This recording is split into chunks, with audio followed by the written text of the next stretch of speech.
sebenarnya ya. Nah ini juga menarik nih. Tadi kan Pak Kiai bilang agama harus beriringan dengan sains. Saya juga harus beriringan dengan agama. Tapi Mas Islah bilang tadi sampai kapanpun tidak akan mungkin bisa ya beriringan. Kenapa? Kenapa Anda beranggapan itu nggak akan bisa? Sains dan agama itu memang akan selalu kejar-kejaran. Apalagi ada orang yang beranggapan bahwa dengan beragama, apa yang tidak ada pada zaman dulu itu tidak boleh ada pada hari ini.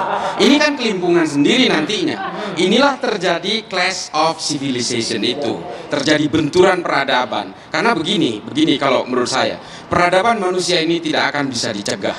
Dia akan bergerak dengan sendirinya, tidak bisa dihalang-halangi. Apalagi ini mohon maaf, saya terus terang saya beragama, saya Islam.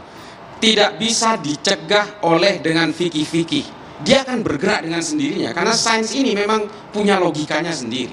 Dia akan menampilkan wujud-wujud nyata. Nanti kita akan kelimpungan sendiri kalau menganggap bahwa metaverse ini kan dulu nggak ada, ini bid'ah ini. Ini akan berkembang terus, nanti ada kunjungan ke sorga, ada kunjungan ke neraka. Loh, pasti belum tentu. Ini kan hanya sebatas Blackstone, virtual Blackstone Initiative. Tapi nanti itu akan berkembang hingga mungkin akan ziarah kubur juga ke Baki, ke Makla dan sebagainya. Nah, ini kan harus disadari ketika ziarah kubur aslinya diharamkan, tapi virtualnya dihalalkan, ini kan menjadi pertentangan. Artinya begini, soal sains dan agama itu memang sulit untuk bersatu padu karena memang dua mainstreamnya berbeda.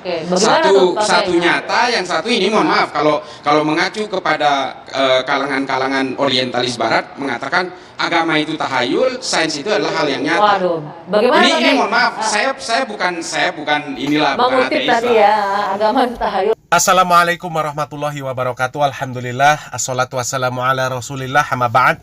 Kaum muslimin yang dirahmati oleh Allah subhanahu wa ta'ala, di dalam Al-Quranul Karim, di dalam surat An-Nahl ayat 78, Allah subhanahu wa ta'ala berfirman, A'udzubillahi minasyaitonirrajim, Wallahu akhrajakum min butuni ummahatikum la ta'lamuna syai'a wa ja'ala lakumus sam'a wal absara wal af'idah la'allakum tashkurun.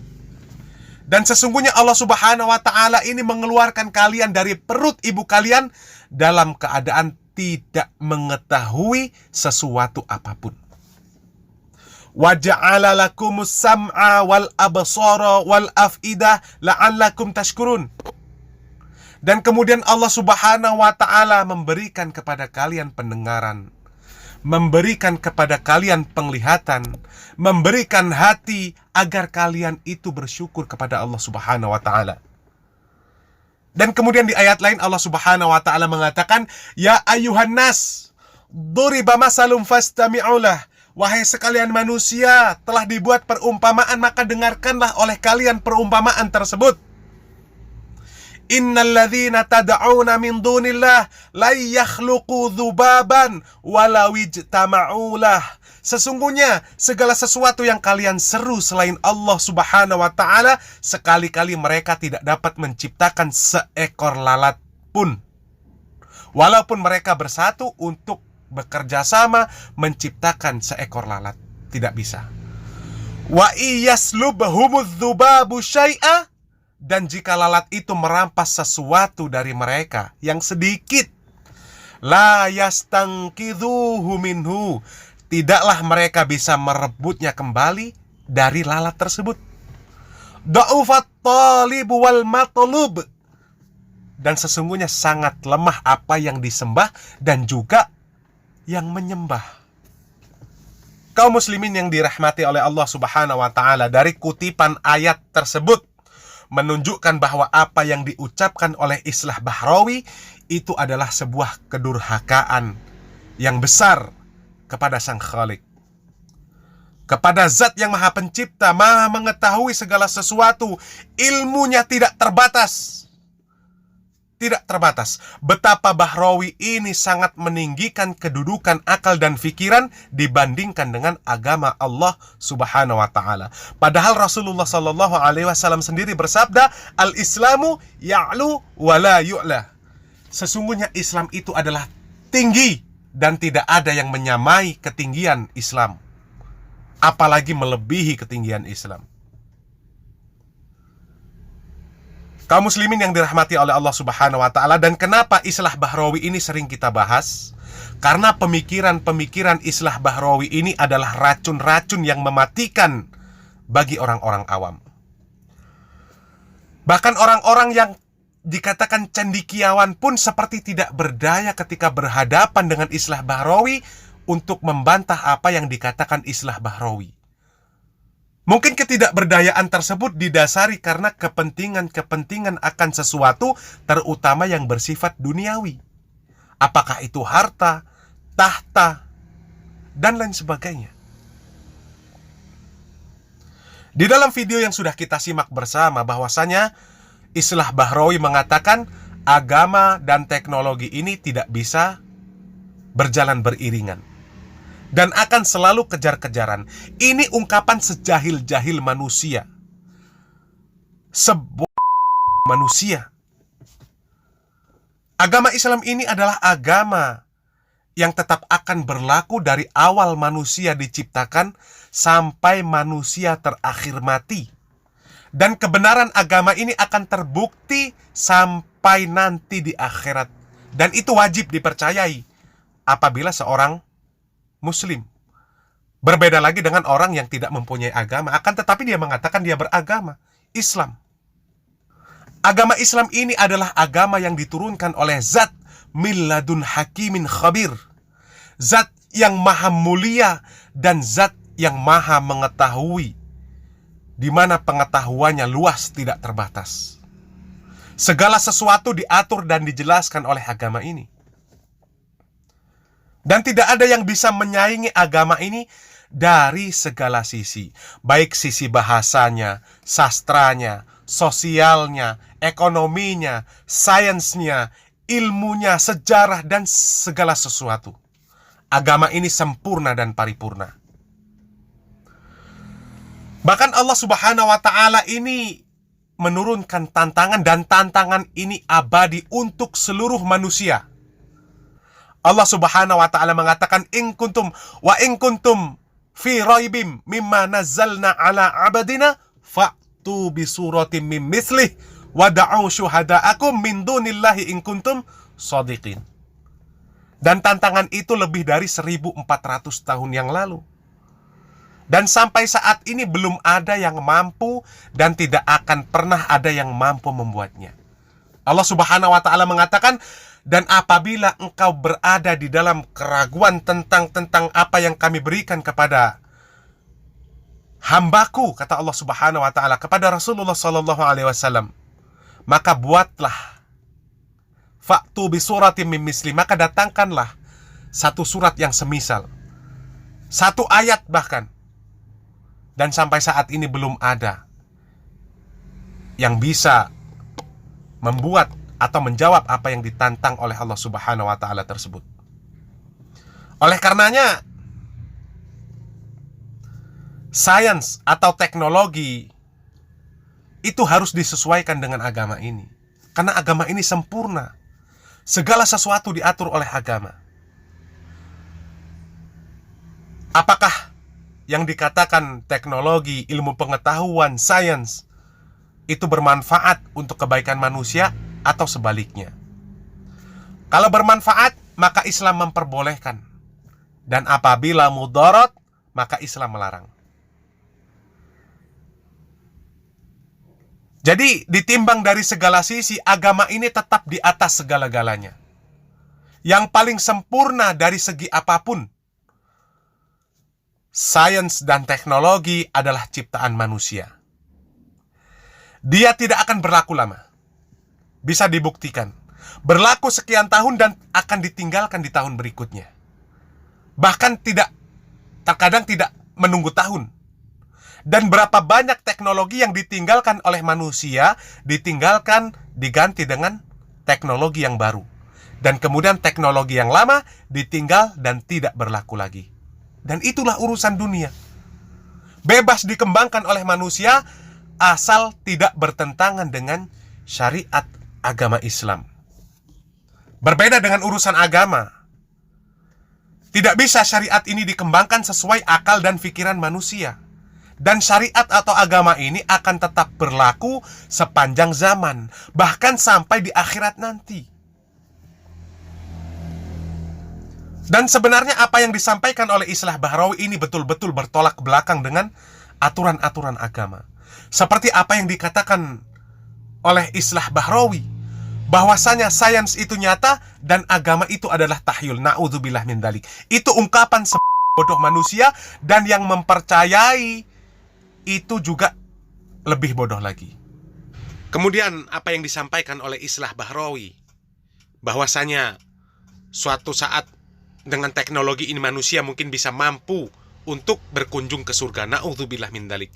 Ini ungkapan apa yang seperti ini? Dan kenapa begitu banyak orang yang masih kemudian kagum dengan sosok Islah Bahrawi yang dengan pemikiran ini luar biasa, khayalan yang seperti ini. Jangankan berkunjung ke surga, manusia ini dengan segala teknologi yang ada, ini masih begitu banyak keterbatasan, kekurangan dari apa teknologi yang mereka buat. Bagaimana ke surga? Na'udzubillah min dzalik. Untuk mengetahui langit yang 7 lapis, 1 lapis saja manusia belum bisa mendefinisikan mana secara spesifik dikatakan langit lapis 1. Belum lagi lapis 2, lapis 3, lapis 7 yang disampaikan di dalam surat Al-Mulk. Ini betapa pemikiran Islah Bahrawi ini luar biasa menyesatkan. Racun-racun untuk kaum muslimin, terlebih orang awam. Oleh karenanya berhati-hatilah dengan pemikiran-pemikiran Islah Bahrawi yang seperti ini. Na'udzubillah min dzalik. Jadi begitu menuhankan akal pikiran, menuhankan apa yang dia sebut dengan teknologi, sehingga dia bisa merendahkan agama. Na'udzubillah min dzalik. Ya, jadi yang disampaikan oleh Islah Bahrawi ini luar biasa, sangat menyesatkan. Dan teknologi ini tidak mampu kalau dibandingkan dengan syariat agama. Teknologi itu begitu rendah. Ya, kita buktikan. Negara kita khususnya ini mempunyai 2 musim. Musim hujan dan musim kemarau. Ketika terjadi musim kemarau panjang, kemana sains? Kemana ilmu pengetahuan? Kemana riset kalian? Allah menantang di dalam surat Al-Mulk ayat terakhir. Qul ara'aitum in asbaha ma'ukum ghauran famayyatikum bima'im ma'in. Allah Subhanahu wa taala mengatakan kepada Rasulullah sallallahu alaihi wasallam, katakanlah.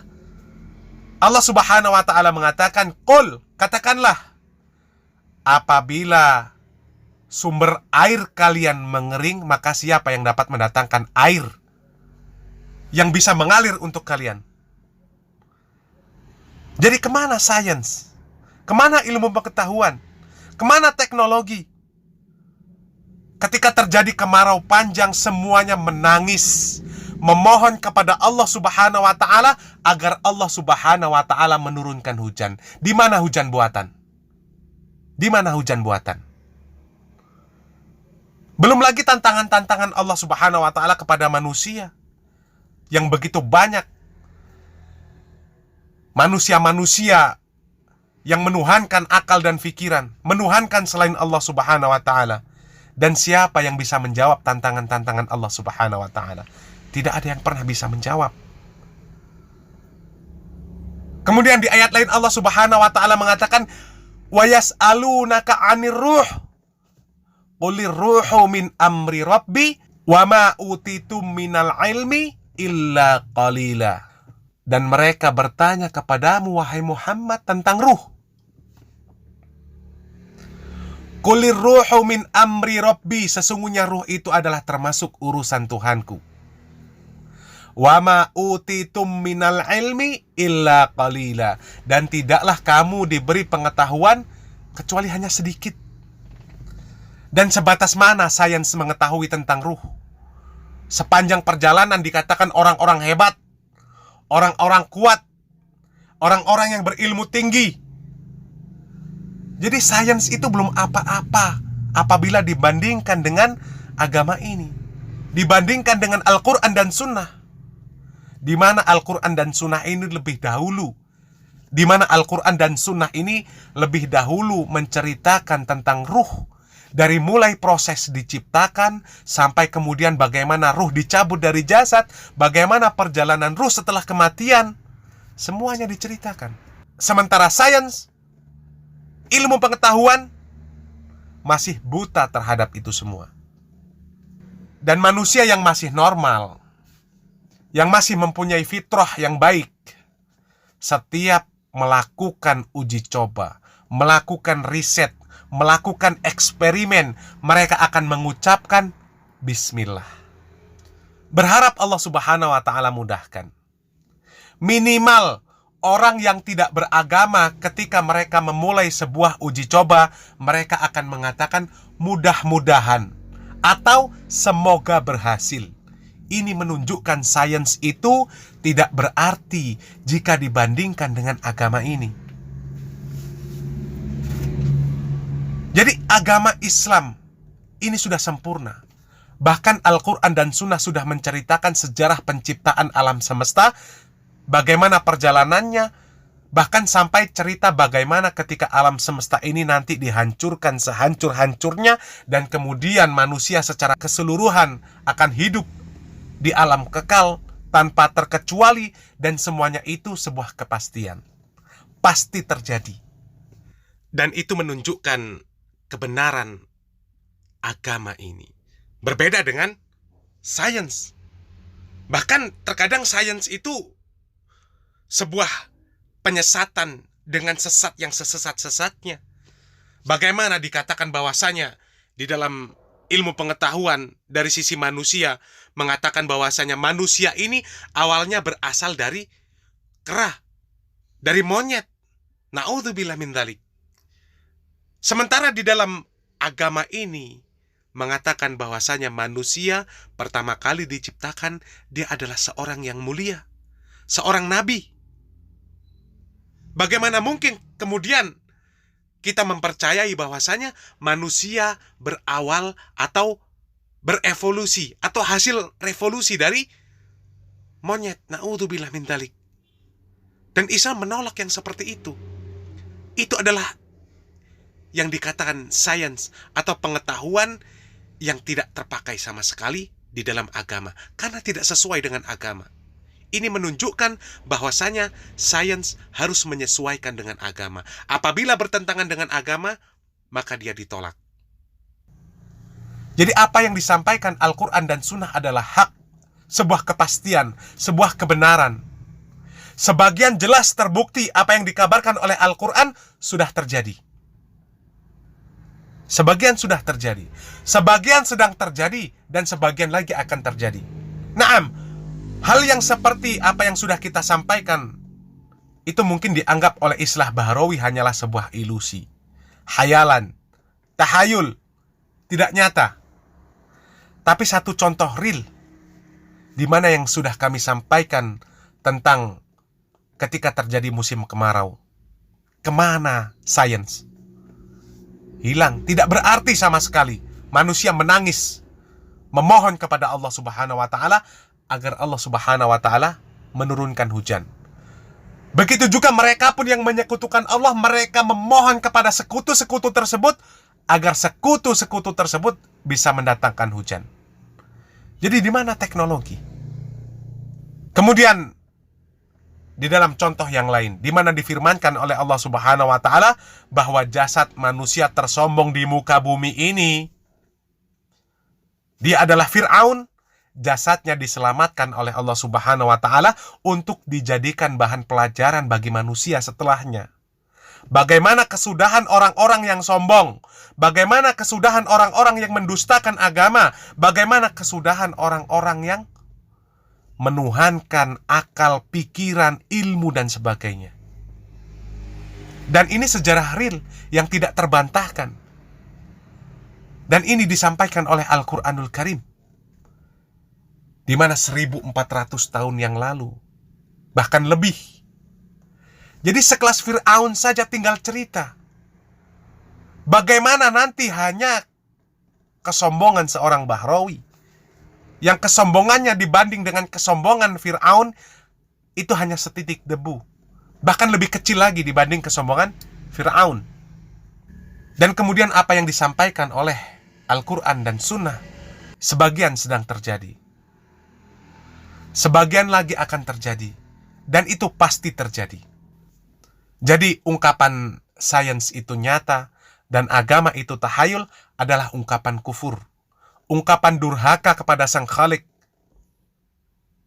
ungkapan yang bisa mengeluarkan pelakunya dari Islam. Na'udzubillah min dzalik. Kaum muslimin yang dirahmati oleh Allah Subhanahu wa taala. Jadi perlu kita sadari bahwa manusia ini diciptakan oleh Allah Subhanahu wa taala pada hakikatnya adalah untuk mengemban syariat agama, untuk mengabdi kepada Allah Subhanahu wa taala, bukan untuk menuhankan akal, pikiran, ilmu. Padahal manusia diciptakan dari awalnya tidak mengetahui apapun. Dan Allah Subhanahu wa taala memberikan kepada dia ilmu. Kemudian dia durhaka kepada Allah Subhanahu wa taala. Na'udzubillah min dzalik. Allah Subhanahu wa taala berfirman, "Wa ma khalaqatul jinna wal insa illa liya'budun." Semoga yang sedikit apa yang kami sampaikan ini bermanfaat. Barakallahu fikum. Wassalamualaikum warahmatullahi wabarakatuh.